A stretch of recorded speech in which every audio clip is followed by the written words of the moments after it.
Hello students, welcome to my channel. If you learn something from this video, then subscribe my channel, like it and share it. For your queries, drop your message in comment box. Hello students, आज आपण second lesson म्हणजे life process in living organisms part 1 बघणार आहोत. Okay, पहिला आपण heredity and evolution chapter finished केलं आहे. आता आपण सेकंड लेसन सुरू करतो आहे. सेकंड लेसनमध्ये ह्याला life processes in living organisms part 1 आहे, कारण ह्याच्यानंतरचा चॅप्टर तुमचा पार्ट 2मध्ये आहे. ओके, सो आपलं हे फर्स्ट लेक्चर आहे आणि आपण हा चॅप्टर सुरू करतो आहे. ओके, खूप इझी चॅप्टर आहे. ओके, इंटरेस्टिंग आहे आणि फक्त 2 पॉईंट आपल्याला डिटेलमध्ये बघायचे आहेत. ओके, कुठले पॉईंट कसे बघायचे आहेत ते मी तुम्हाला सांगते. ओके, चला मग सुरू करूया. So first is body, our body need. What is our body need? Food, clothing and shelter. Okay, आपण लहानपणापासूनही शिकत आलो आहे फूड, क्लोदिंग अँड शेल्टर. बस की अजून काय लागतं आपल्याला? बघा आठवून. ठीक आहे, मी तुम्हाला फूड दिलं, क्लोदिंग दिलं आणि शेल्टर दिलं, एका रूममध्ये ठेवलं आणि तुमचा ऑक्सिजन काढून घेतला, चालेल का?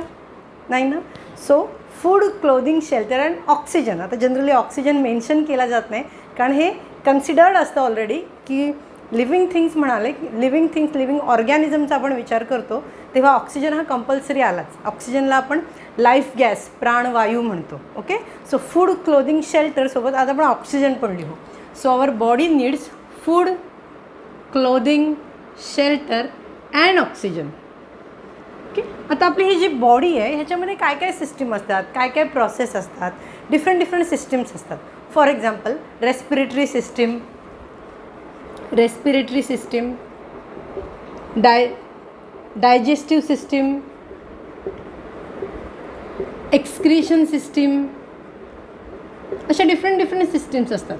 मी एटसेट्रा लिहिते, पण अशा खूप सिस्टम्स असतात.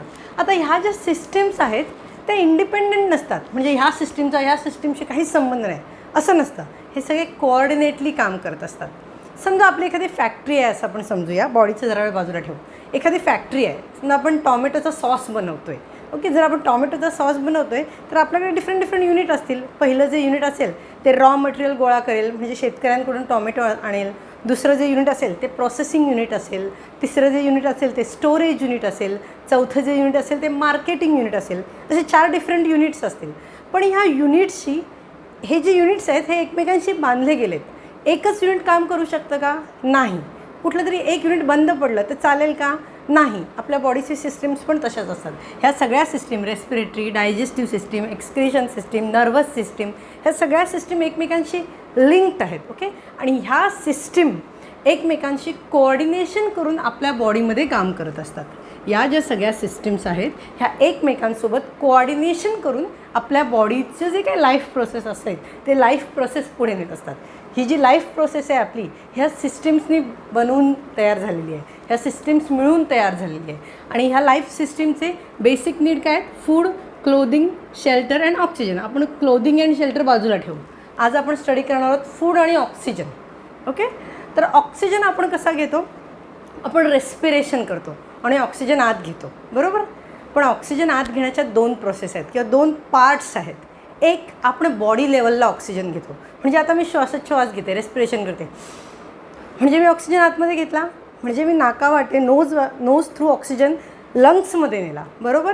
Okay, that is 1 body level. Me body लेवलवर रेस्पिरेशन केलं. ओके, पण सेकंड, आपली जी बॉडी आहे ती काय स्मॉल सेल्सनी बनलेली आहे.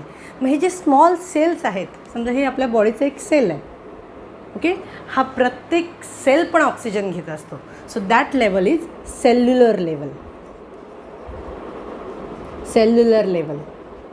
ओके, म्हणजे आपण रेस्पिरेशन करतो nose through, that is first level, body level.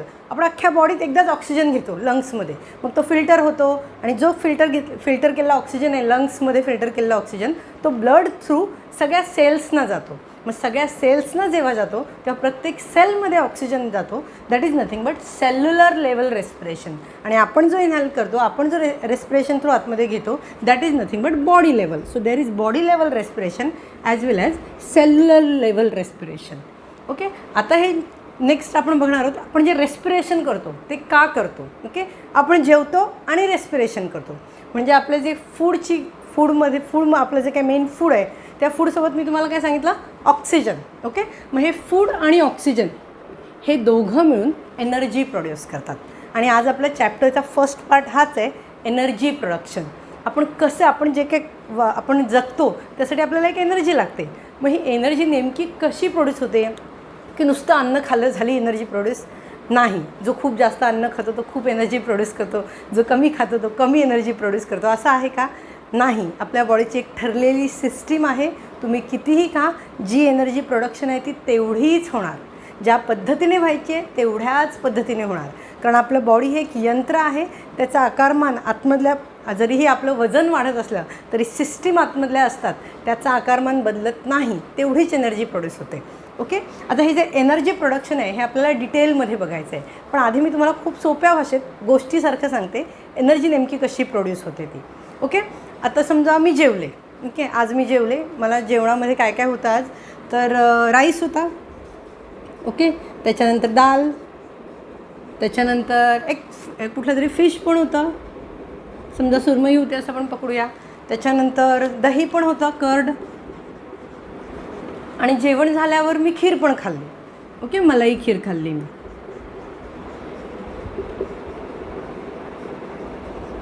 पाणी पण प्याले. ओके, आता हे आपल्या जनरल लँग्वेजमध्ये झालं. काय काय खाल्लं आहे बघा, मी राईस खाल्ला आहे म्हणजे कार्बोहायड्रेट.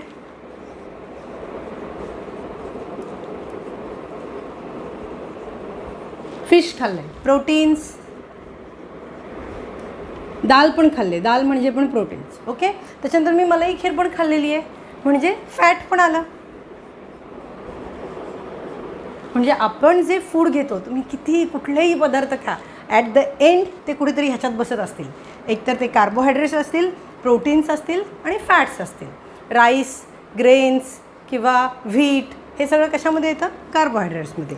तुमच्या सगळ्या डाळी ज्या असतात, सिरियल्स, लेंटिल्स, डाळी ज्या असतात, ह्या डाळी, फिश, मीठ हे सगळं कशामध्ये येतं, प्रोटीन्समध्ये येतं. आणि जे ऑइल असतात किंवा तुमचं एखादी मलईची खीर असेल किंवा बटर असेल, तूप असेल, तर हे सगळं कशाच्या अंडर येतं, फॅटच्या अंडर येतं. ओके, आता मी जेवले, हे जेवले सगळं मी, बरोबर. मी हे जेवले म्हणजे हे आतमध्ये घेतलं. आता हे कुठे रिलीज होतं, कसं रिलीज होतं मी तुम्हाला सोप्या भाषेत सांगते. ओके, मी जेवले, हे जे सगळे पदार्थ, पाणी पण प्यालेसोबत, हे सगळे पदार्थ आहेत हे माझ्या स्टमकमध्ये जातात. आता आपलं स्टमक असतं ना, आपल्याला आतून असं वाटतं की बॉडी आपली स्टेबल आहे. ओके, अशी जसे आता मी इथे छान उभी आहे, ताठ हलत नाही आहे, म्हणजे बॉडी पण आतमध्ये हलत नाही आहे. रॉंग. माझं स्टमक असं फिरतं आहे, एकदा असं होतं आहे, एकदा असं होतं आहे, असं असं, म्हणजे ताक घुसळते कशी आपली आई रवीने, असं असं असं असं, सेम तसंच आपलं स्टमक असं घुसळत असतं. ओके, मग आपण चावून पदार्थ खातो म्हणजे ऑलरेडी आपण छोटे तुकडे करतो, पण स्टमकमध्ये ते अजून छोटे छोटे तुकडे होऊन जातात. एकदम खीर जशी असते तसं होऊन जातं सगळ्या पदार्थांची. सगळे पदार्थ ॲट द एंड पोटामध्ये खीर होऊन जाते, पातळ खीर होऊन जाते पाण्यासोबत. आणि मग नंतर स्टमकमधून ते आपल्या स्मॉल इंटेस्टाईनमध्ये जातात. आता स्मॉल इंटेस्टाईन, समजा हा आपला स्मॉल इंटेस्टाईन आहे, तर ह्याला ना असे थ्रेड्स असतात. आता हे थ्रेड्स असतात ना, ह्यांना राईस, दाल, फिश, कर्ड, मलाई, खीर, वॉटर काहीच कळत नाही. ह्यांना फक्त काय कळतं, carbohydrate, proteins, fats, vitamins, minerals हे कळतं. विटॅमिन मिनरल्स आपण नंतर बघूया, सध्या आपण हेच कॉन्सन्ट्रेट करूया. ओके, मग हे जे धागे असतात ना, ते काय करतात, ते खिरीसारखं जे झालेलं असतं स्टमकमध्ये, जेव्हा ते स्मॉल इंटेस्टाईनमध्ये जातं. आता स्टमकमध्ये गेलं की हे काय नाही राहत, सगळ्याची एकच खीर झाली. ओके, ते जे पातळ खीर झालेली आहे त्या खिरीमधून हे जे थ्रेड्स असतात, हे थ्रेड्स कार्बोहायड्रेट, प्रोटीन्स आणि फॅट ॲब्सॉर्ब करतात. ओके, कार्बोहायड्रेट, प्रोटीन्स आणि फॅट्स ॲब्सॉर्ब करतात. कोण ॲब्सॉर्ब करतात, हे सेल, हे थ्रेड्स ॲब्सॉर्ब करतात स्मॉल इंटेस्टाईनमध्ये. आणि मग ते ब्लड स्ट्रीम थ्रू आपल्या प्रत्येक सेलमध्ये जातात. ब्लड स्ट्रीम थ्रू आपल्या प्रत्येक सेलमध्ये जातात. समजा हे आपलं सेल आहे, सेल मेम्ब्रेन, हा न्यूक्लियस, दुसरे बरेच रिबोझोम्स, मायटोकॉन्ड्रिया, गोल्गी बॉडी, बरेच काय काय इथे असतं, पण सध्या आपण हा न्यूक्लियसच घेऊया. ओके, मग तुमचं हे जे ॲब्सॉर्ब झालेलं आहे, पण कार्बोहायड्रेट घेऊया. हा कार्बोहायड्रेट ह्या सेलमध्ये जातो आता या कार्बोहायड्रेटमध्ये मगाशी मी तुम्हाला सांगितलं रेस्पिरेशन आपण बॉडी लेवलवर पण करतो आणि सेल लेवलवर पण करतो. याच कार्बोहायड्रेटसोबत ऑक्सिजन पण प्रत्येक सेल पण रेस्पिरेशन करत असते, त्याच्यामध्ये ऑक्सिजन पण जातो आणि इथे मायटोकॉन्ड्रिया असतो. ओके, हे कुठे जातात? ह्या मायटोकॉन्ड्रियात. ओके, आणि ऑक्सिजन पण इथेच जातो. आणि हे तुमचं कार्बोहायड्रेट आणि म्हणजेच ग्लुकोज आपण एक एक्झाम्पल घेऊया. कार्बोहायड्रेटचं एक एक्झाम्पल ग्लुकोज. मग हे ग्लुकोज आणि O2 इथे रिॲक्शन करतात. ती रिॲक्शन आपल्याला डिटेलमध्ये बघायची आहे आणि मग त्या रिॲक्शन थ्रू ह्या मायटोकॉन्ड्रियामध्ये ATP मॉलिक्यूल जनरेट होतो. ATP adenosine triphosphate molecule. Okay, so हा जो ॲडिनोसाईन ट्रायफॉस्फेट आहे that is nothing but energy. हा एनर्जी प्रोड्यूस करतो. ओके, मग हा ATP कुठे फॉर्म होतो? तर मायटोकॉन्ड्रिया. कुणामुळे फॉर्म होतो? तर ग्लुकोज आणि ऑक्सिजनमुळे. ओके, आता फक्त ग्लुकोजमुळेच होतो की प्रोटीनमुळे पण होऊ शकतो, फॅटमुळे पण होऊ शकतो, ते आपण डिटेलमध्ये बघूया. ओके, पण सोप्या भाषेत एनर्जी प्रोड्यूस कशी होते? आपण जेवतो, जेवल्यावर आपलं जे काय आपण खाल्लेलं आहे, ओके, ते खाल्लेलं कुठे जातं? स्टमकमध्ये जातं. ओके, ते जेवणामध्ये काय असतात? Carbohydrate, proteins, fats, minerals, vitamins. Okay, हे स्टमकमध्ये जातात. स्टमकमध्ये ते चर्न होतं, असं चर्न होतं. चर्न झाल्यावर स्मॉल इंटेस्टाईनमध्ये जे थ्रेड्स असतात ते ॲब्सॉर्ब करतात. कार्बोहायड्रेट, प्रोटीन्स आणि फॅटला ॲब्सॉर्ब करतात. हे जे थ्रेड आहेत ते असे कुठलेच पदार्थ ओळखत नाहीत. त्यांना राईस, दाल, फिश, कर्ड, मलाई, खीर, वॉटर काहीच माहिती नसतं. त्याला काय माहिती असतं? Carbohydrate, protein, fat. मग हे थ्रेड काय करतात? कार्बोहायड्रेट, प्रोटीन, फॅट ॲब्सॉर्ब करतात आणि कुणाकडे पाठवतात? त्यांना सेलकडे पाठवतात. सेलकडे जाता जाता कार्बोहायड्रेटचं आपण एक एक्झाम्पल घेतले ग्लुकोज. मग ग्लुकोज कुणामध्ये जातं? मायटोकॉन्ड्रिया. अजून काय जातं? ऑक्सिजन. आणि हे ग्लुकोज आणि ऑक्सिजन एकमेकांसोबत रिॲक्शन करतात आणि एनर्जी प्रोड्यूस करतात. ओके, तर आपण नेक्स्ट बघूया ग्लुकोज आणि ऑक्सिजन कशी एनर्जी प्रोड्यूस करतात ते. आता आपण स्टार्ट करतोय actual energy production. Okay, so energy प्रोडक्शनसाठी आपण रेस्पिरेशन करतो. एक आपलं फूड आणि दुसरं रेस्पिरेशन. हे फूड आणि ऑक्सिजन मिक्स होतं आणि एनर्जी प्रोड्यूस करतो. म्हणजे जे रेस्पिरेशन आहे हे दोन टाईपचं असतं. एक एरोबिक रेस्पिरेशन आणि दुसरं अनएरोबिक रेस्पिरेशन. तर एरोबिक रेस्पिरेशन म्हणजे काय? In presence of oxygen. ज्या रेस्पिरेशनमध्ये ऑक्सिजनची गरज असते दॅट इज एरोबिक रेस्पिरेशन. आणि ज्या रेस्पिरेशनमध्ये ऑक्सिजनची गरज नसते दॅट इज अनएरोबिक रेस्पिरेशन. आता तुम्हाला असं वाटेल की आपण तर एरोबिक रेस्पिरेशन करतो, आपल्या बॉडीत अनएरोबिक रेस्पिरेशन होत नाही. पण असं नसतं. आपल्या बॉडीत पण अनएरोबिक रेस्पिरेशन काही स्पेसिफिक कंडिशनना होत असतं. प्लांटमध्ये पण अनएरोबिक रेस्पिरेशन होत असतं. ओके, म्हणजे ज्याच्यामध्ये ऑक्सिजनचं पार्टिसिपेशन नसतं असं रेस्पिरेशन होत असतं. फॉर एक्झाम्पल आपले जे सीड्स असतात ते आपण जमिनीच्या खाली लावतो, बरोबर, जमिनीच्या वर नाही लावत. म्हणजे जेव्हा ॲक्च्युली सीडचं जर्मिनेशन होतं, एखादं सीड आहे त्या सीडमधून जेव्हा खरोखर अंकुर फुटतात, ती जी प्रोसेस आहे जर्मिनेशनची त्याला ऑक्सिजन लागत नाही. So it is very important part of anaerobic respiration. आपल्या बॉडीतला एक इम्पॉर्टंट पार्ट, आपण जेव्हा खूप एक्सरसाइज करतो बघा आपल्याला दम लागतो. हा दम का लागतो? कारण आपले जे बॉडी मसल्स असतात हे मसल्स त्यावेळी अनएरोबिक रेस्पिरेशन करतात आणि अनएरोबिक रेस्पिरेशनमध्ये लेस एनर्जी प्रोड्यूस होते आणि म्हणून आपल्याला दम लागतो. ओके, सो अनएरोबिक रेस्पिरेशन पण इम्पॉर्टंट आहे. आपल्या बॉडीमध्ये पण ते होत असतं, पण आपल्या बॉडीमध्ये 90% काय होतं? ते एरोबिक रेस्पिरेशन.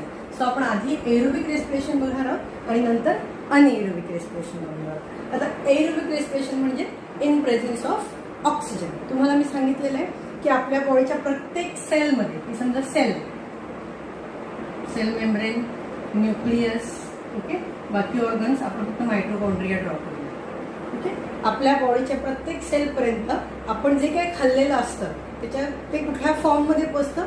ग्लुकोज म्हणजेच कार्बोहायड्रेट्स, प्रोटीन्स, फॅट. आपण ग्लुकोजचं एक्झाम्पल पहिल्यांदा घेऊया, कारण आपल्या बॉडीचा मेन एनर्जी सोर्स जो वापरला जातो तो असतो कार्बोहायड्रेट्स. कार्बोहायड्रेट्सच्या ॲब्सेन्समध्ये किंवा ते जर इनसफिशियंट नसतील तर प्रोटीन्स आणि फॅट्स वापरले जातात एनर्जी प्रोडक्शनसाठी. ओके, अदरवाईज डेलीसाठी आपण जर काय वापरत असू तर ते कार्बोहायड्रेट्स असतात. म्हणून आपण ग्लुकोजचं एक्झाम्पल घेऊया. सेल आहे, आपला न्यूक्लियस आहे आणि मायटोकॉन्ड्रिया. ओके, हे जे ग्लुकोज आहे हे आपल्या सेलपर्यंत येतं. आपण ऍक्च्युअल एनर्जी प्रोडक्शन बघतोय, खूप महत्वाचं आहे. एरोबिक समजलं, अनएरोबिक मध्ये थोड्याशा स्टेप्स वगळायच्या, अनएरोबिक पण सेमच आहे आणि खूप महत्वाचं आहे. इथपर्यंत ग्लुकोज कसं आलं मी तुम्हाला मगाशी समजावून सांगितलं. आता ह्या ग्लुकोज सोबतच काय येतो, ऑक्सिजन येतो आणि आपल्या सायटोप्लाझम मध्ये आधी जातो. सायटोप्लाझम नंतर मायटोकॉन्ड्रियामध्ये तो एंटर करतो. आता जेव्हा हा सायटोप्लाझम मध्ये येतो कोण, तर ग्लुकोज आणि ऑक्सिजन, तेव्हा सायटोप्लाझम मध्ये एक प्रोसेस होते, that is nothing but glycolysis. Cytoplasm मध्ये प्रोसेस होते. ओके, सो ग्लायकॉलिसिस म्हणजे काय, ग्लुकोजचं in presence of oxygen oxidation होतं किंवा ग्लुकोजचं ऑक्सिडेशन होतं. मग ग्लुकोजचं जेव्हा ऑक्सिडेशन होतं तेव्हा काय फॉर्म होतं, तर पायरुविक ऍसिड फॉर्म होतं, ATP, NADH2 आणि H2. पण हा जो ATP फॉर्म होतो तो 2 मॉलिक्युल्सच फॉर्म होतात. Okay, so small amount of ATP इथे फॉर्म होतो. एनर्जी इथे पण थोडीशी प्रोड्यूस होते, पण मेन एनर्जी कुठे प्रोड्यूस होते, तर मायटोकॉन्ड्रियामध्ये.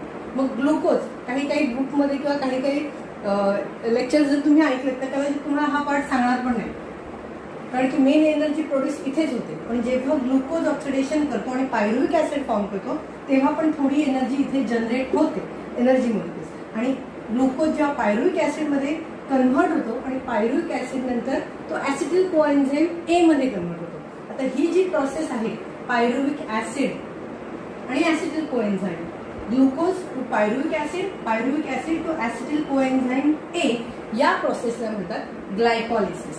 काय काय बघा, ग्लुकोज पासून काय होतं, पायरुविक ऍसिड, आणि पायरुविक ऍसिड पासून काय होतं, ऍसिटिल कोएन्झाइम ए.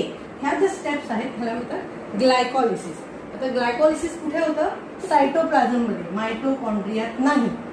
हा ऍसिटिल कोएन्झाइम ए आहे, हा फॉर्म झाला या ATP सोबत NADH2 सोबत निकोटिनामाइड ॲडिनाइन डायन्यूक्लियोटाइड पण फॉर्म होत असतो आणि H2O पण फॉर्म होत असतो. हा H2O कसा रिलीज होतो मी तुम्हाला सांगते. ओके, मग इथे आपल्याला काय फॉर्म झाला, पायरुविक ऍसिड. हे इम्पॉर्टंट आहे. समजा तुम्हाला ग्लायकॉलिसिस डिफिकल्ट थोडंसं वाटलं, हा पोर्शन तुम्ही बाजूला ठेवला तरी चालेल. म्हणजे ग्लुकोज काय देतो, पायरुविक ऍसिड. पायरुविक ऍसिड काय देतो, ऍसिटिल कोएन्झाइम ए. हे मी तुम्हाला ऍडिशनल सांगितलेलं, पण हेही महत्वाचं आहे आणि लक्षात ठेवा. Okay, so glucose to pyruvic acid to acetyl coenzyme A is nothing but glycolysis, and that glycolysis is processed in cytoplasm. आणि एकदा का acetyl coenzyme A फॉर्म झाला की हा acetyl coenzyme A कुठे एंटर करतो, तर मायटोकॉन्ड्रियामध्ये. आणि acetyl coenzyme A चं काय होतं, हा जो acetyl पोर्शन आहे, सॉरी L राहिलेला, हा जो acetyl पार्ट आहे, ह्या acetyl पार्टचं ऑक्सिडेशन होतं. कुठे होतं, मायटोकॉन्ड्रियामध्ये. ओके, आणि ऍसिटिल पार्टचं जेव्हा ह्याचं ऑक्सिडेशन होतं तेव्हा NADH2 आणि FADH2 हे 2 मॉलिक्युल्स फॉर्म होतात. Okay, that is again NADH2 इथे पण फॉर्म झाला. NADH2 आणि FADH2 हे 2 मॉलिक्युल्स फॉर्म होतात आणि हे 2 मॉलिक्युल्स एनर्जी प्रोड्यूस करतात. That is nothing but ATP molecule and water. आता हे जे वॉटर बऱ्याच ठिकाणी फॉर्म झाले, CO2 आपण बाहेर टाकतच असतो. CO2 आपण जेव्हा रिलीज करत असतो, ओके, आपल्या बॉडी थ्रू आपण जेव्हा CO2 रिलीज करतो, आपल्या नोज थ्रू CO2 रिलीज करतो, त्याचसोबत काही वॉटर मॉलिक्युल्स पण रिलीज होत असतात.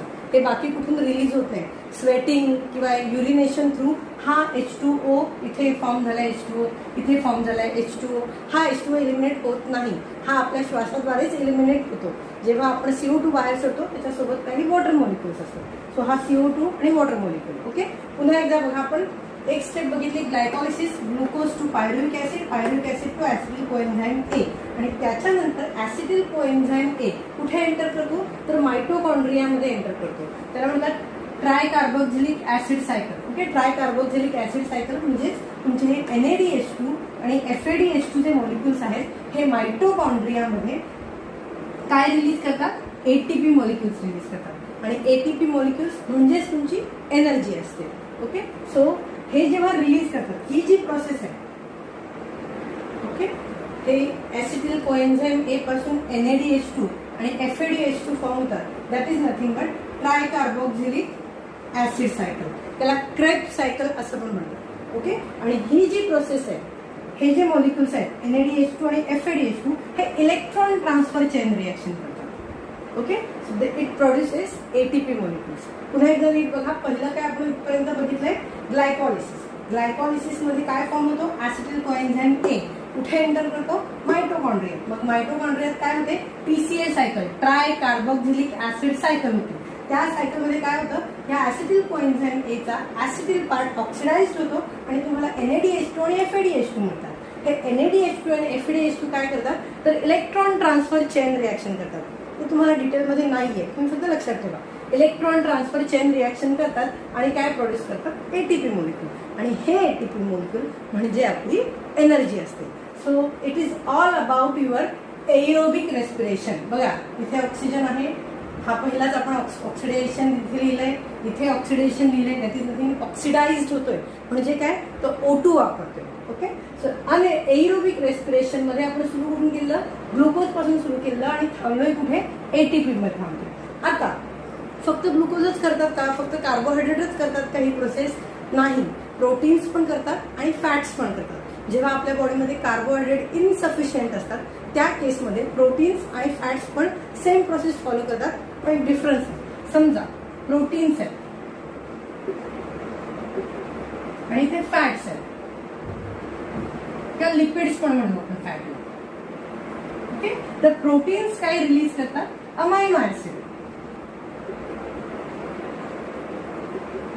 फॅट्स काय रिलीज करतात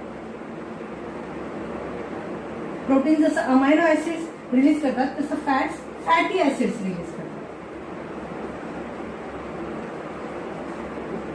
ओके. आता जसं ग्लुकोजनी पायरुविक ऍसिड रिलीज केलेलं आहे तसं ह्यांनी काय रिलीज केलंय अमायनो ऍसिड, यांनी काय रिलीज केलंय फॅटी ऍसिड. मग अमायनो ऍसिड आणि फॅटी ऍसिड कशामध्ये कन्वर्ट होतात ॲसिटिल कोएन्झाईम ए.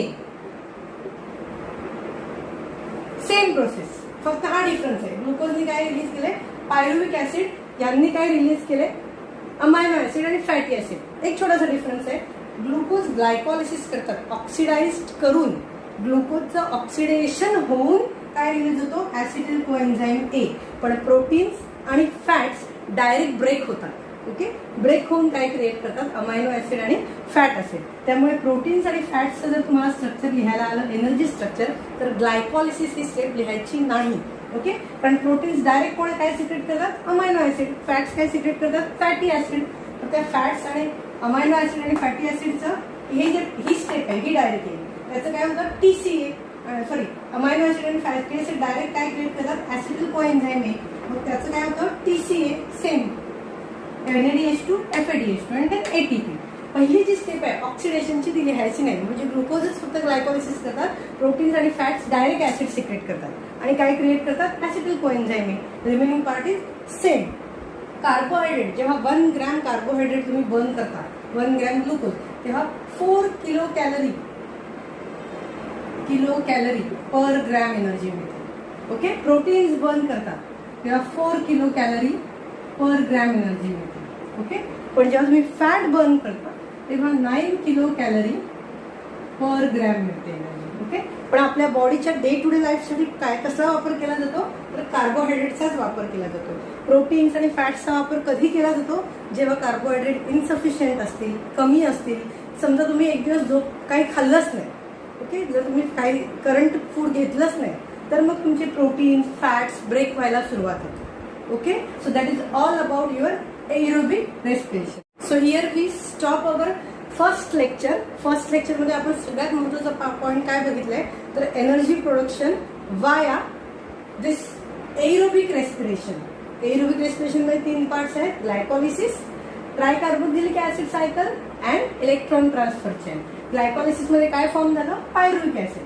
ट्रायकार्बोक्सिलिक ऍसिड सायकलमध्ये काय झालं ॲसिटिल कोएन्झाईम एचं काय झालं ॲसिटिल पार्ट ऑक्सिडाइज झाला आणि इलेक्ट्रॉन ट्रान्सफर चेन रिॲक्शन मध्ये काय झालं NADH2 आणि FADH2 पासून ATP मॉलिक्युल्स मिळाले. ओके. आता नेक्स्ट लेक्चरमध्ये आपण अनएरोबिक रेस्पिरेशन स्टार्ट करू. Thank you. Don't forget to subscribe my channel, like it and share it. Thank you.